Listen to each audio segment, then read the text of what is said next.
Bismillahirrahmanirrahim. Assalamualaikum warahmatullahi wabarakatuh. Nama saya Aidil Azhar. Saya akan menyetor tugas hafalan dari MK Usul Fiqh. Ya, baiklah, dan dari pertanyaan-pertanyaan berikut saya akan menjawab. Yang pertama, definisi syariat secara bahasa dan istilah. Syariat secara bahasa ialah berasal dari kata syara'a al-syari'u yang berarti menerangkan atau menjelaskan sesuatu.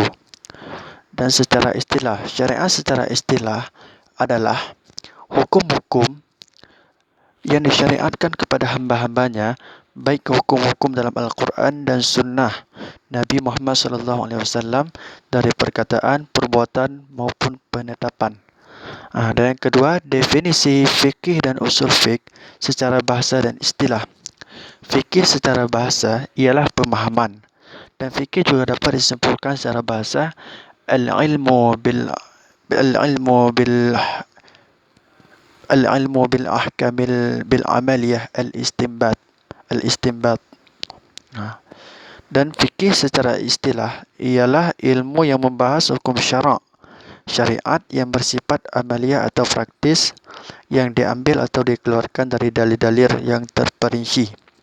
Dan baiklah yang ketiga, definisi dalil secara bahasa dan istilah. Dalil secara bahasa ialah sesuatu yang menunjukkan pada sesuatu empiris abstrak atau baik atau buruk. Dan secara istilah adalah sesuatu yang menunjukkan hukum syarak praktis dengan analisis yang benar baik dengan tujuan pasti atau anggapan yang diunggulkan. Dan yang keempat, definisi Al-Quran. Al-Quran dan hadis secara bahasa dan istilah. Al-Quran secara bahasa ialah bentuk kata masdar dari kata qara'a yang artinya membaca.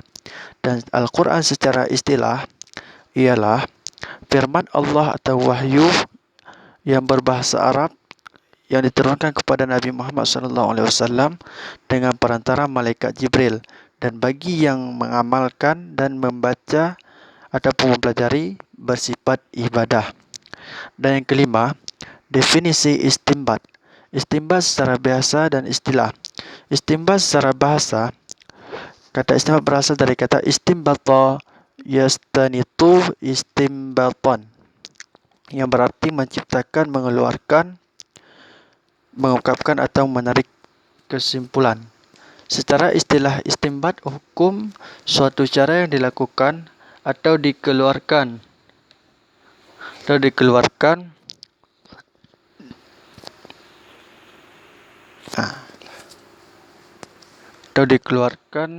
pakar hukum fikih untuk mengungkapkan suatu dalil hukum guna untuk menjawab persoalan-persoalan yang terjadi. Dan yang keenam, definisi ijtihad secara bahasa dan istilah. Ijtihad secara bahasa ialah berasal dari kata ijtihada yajtahidu dan ijtihadan, yang berarti mengarahkan segala kemampuan untuk menanggung beban. Dan secara istilah, pengertian ijtihad adalah mencurahkan segenap tenaga dan pikiran secara sungguh-sungguh untuk menetapkan suatu hukum. Dan yang ketujuh, definisi mazhab. Mazhab secara bahasa dan istilah. Mazhab secara bahasa berarti jalan, aliran, atau pendapat atau paham. Dan mazhab secara istilah adalah pemikiran dalam hukum fikih yang mengikuti pendapat dari para ulama besar, yang dengan 4 mazhab terbesar ialah Hanafi, Syafi'i, Hambali dan Maliki. Dan yang ke-8, definisi qawaid fiqhiyah secara bahasa dan istilah. Qawaid fiqhiyah dan qawaid usuliyah. Qawaid fiqhiyah secara bahasa berasal dari bahasa Arab, terdiri dari 2 suku kata qawaid dan fiqhiyah. Qawaid adalah bentuk jamak dari kata qaidah. Qaidah berarti dasar atau pondasi, al-asas. Jadi qawaid berarti dasar-dasar sesuatu. Sedangkan fiqhiyah berasal dari kata fiqih. Kata fiqih berasal dari kata fiqhan yang merupakan masdar dari fi'il madhi yang berarti faham.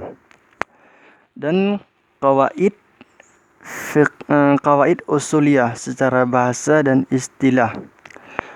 Qawaid usuliyah adalah bentuk jamak dari kata al-aslu, bermakna dasar-dasar yang menjadi landasan bagi tumbuhnya sesuatu yang lain. Dan qawaid usuliyah secara istilah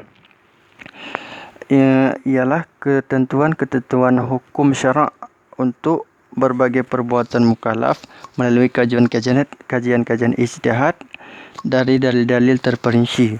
Dan yang 9, qaza secara bahasa dan istilah. Qaza secara bahasa adalah ketentuan atau ketetapan, dan qaza secara istilah adalah ketentuan atau ketetapan Allah sejak zaman azali atau di alam ruh yang belum diketahui dan diterima makhluknya. Dan yang ke-10, yang terakhir, adalah definisi fatwa secara bahasa dan istilah. Fatwa secara bahasa ialah dari kata afta yufti. Ifta adalah menjawab pertanyaan orang. Dan fatwa secara istilah ialah menjelaskan kepada kita bahawa pada hakikat fatwa adalah sebuah jawapan berisi penjelasan tentang hukum-hukum yang dapat dihasil dari istinbat atas dalil-dalil terkait dengan hukum. Baik, cuma sekian setoran hafalan untuk memenuhi tugas usul fiqh. Mohon maaf bila ada terdapat banyak kesalahan. Saya akhiri. Wassalamualaikum warahmatullahi wabarakatuh.